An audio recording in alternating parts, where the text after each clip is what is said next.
What is going on, everyone? Welcome to the video. Now, you've probably already heard about all the shortages going around in different sectors. Baby formula shortage. We have labor shortages going on. Well, hate to break this to you, but this spills into the supplement industry as well. And right now, there is a creatine shortage going on.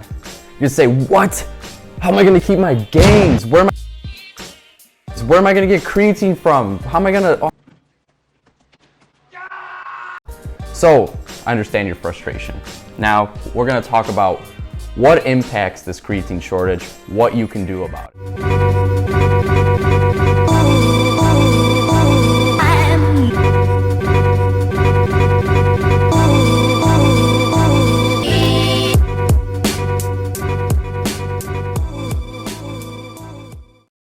Now, looking a few years back, creatine was one of the most cheapest but effective supplements out there that you could stack onto your current nutrition and training regimen.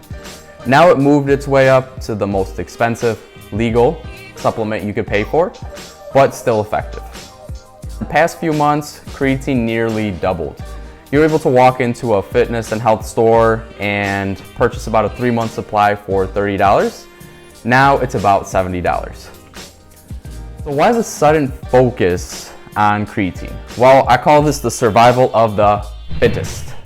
And all of a sudden, everybody wants to hop on creatine, including the janitor, your grandmother, and your grandpa. What has been going on in the past 2 years, which caused all of these economic shutdowns, main event that I'm referring to that occurred in 2019, made people a lot more health conscious. So they started working out a lot more, started learning a little bit more about supplements, and creatine became one of the top searches.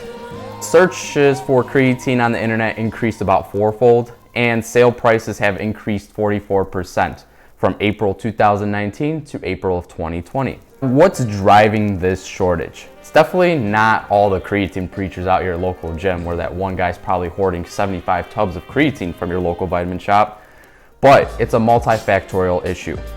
So shortages are created when there's an increase in demand, which exceeds supply, basic economics.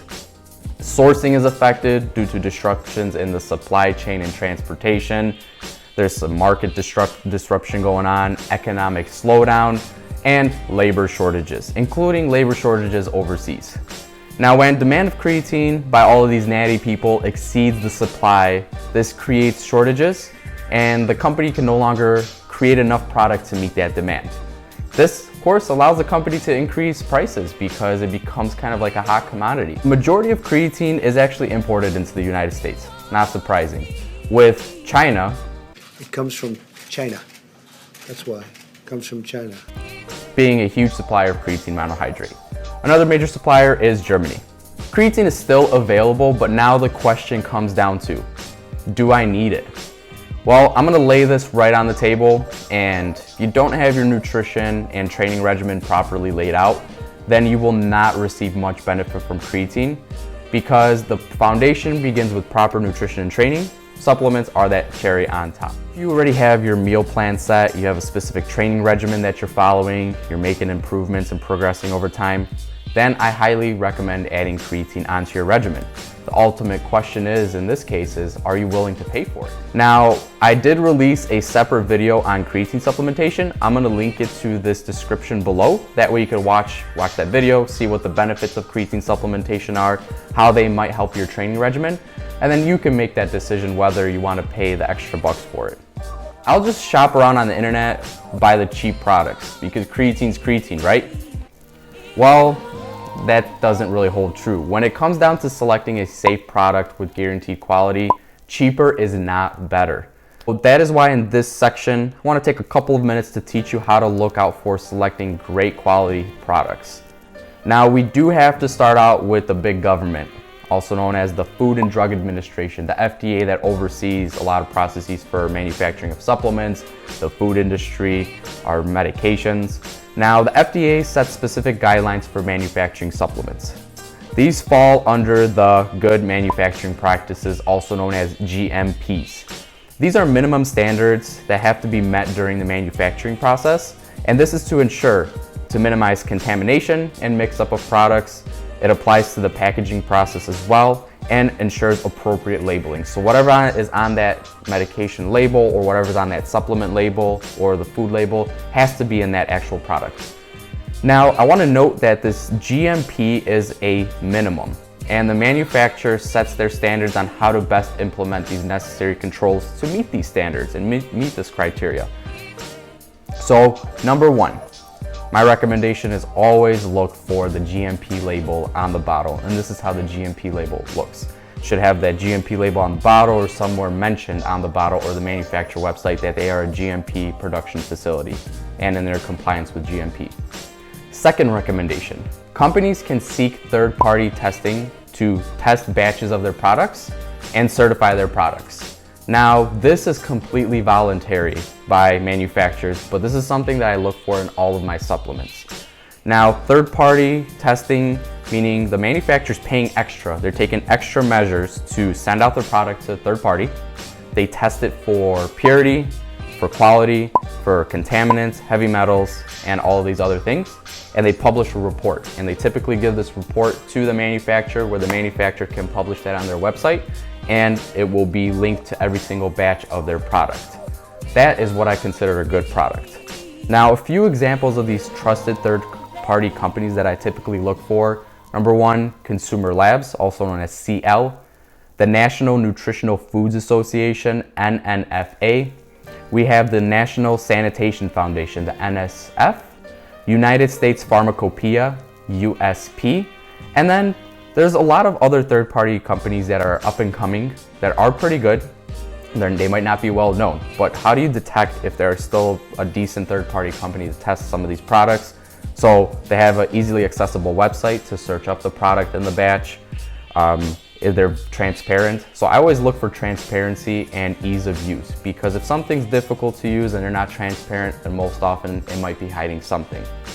Now, Jake, what about my creatine products? Well, first, we must discuss the creatine manufacturing process.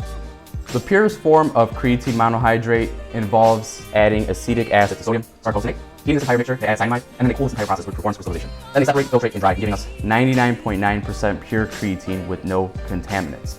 Now, German creatine production is known for this process that I just mentioned. German sources of creatine have been primarily used in research to establish safety and efficacy, and they're known to have this 99.9% pure creatine without contaminants. Of course, we also know that most of the United States creatine is also sourced from China. Well, China typically produces creatine that has less than 95% purity. It still passes those minimal standards that are required, but some samples have been found to have 5.4% dicyanidinamide, which I can't even pronounce. Some contain thiourea. Urea is like a waste product of urine, and heavy metals detected. Some of these heavy metals including mercury. Now, this is a result of poor quality control manufacturing processes as well as poor filtration methods. Yikes. I don't think you want to put that kind of stuff into your body. Now, long story short, I recommend German-made or German-sourced creatine monohydrate just because it's the most commonly studied creatine out there, with backed up by the most evidence, and creatine, German-grade creatine, was actually utilized in a lot of these clinical trials. You know, you want to use a product that's 99.9% pure, because that's something you'll be putting into your body every day if you're trying to supplement it. That's all I have for you guys today. Thanks for joining me on this video today. I hope this information will help you choose quality supplements, especially for your creatine. Maybe help you decide if creatine's a thing for you, especially with the price that it's at right now. Go ahead and watch my creatine supplementation video, because that'll definitely help solidify the concept of, you know, what evidence is there surrounding for creatine supplementation, and will this fit into your current training regimen? And then, you know, if you like this video, go ahead and give me a thumbs up. Subscribe to my channel, please. And, you know, you can share this too if you think someone else will benefit from it. And by subscribing, you won't miss any of my new upcoming videos.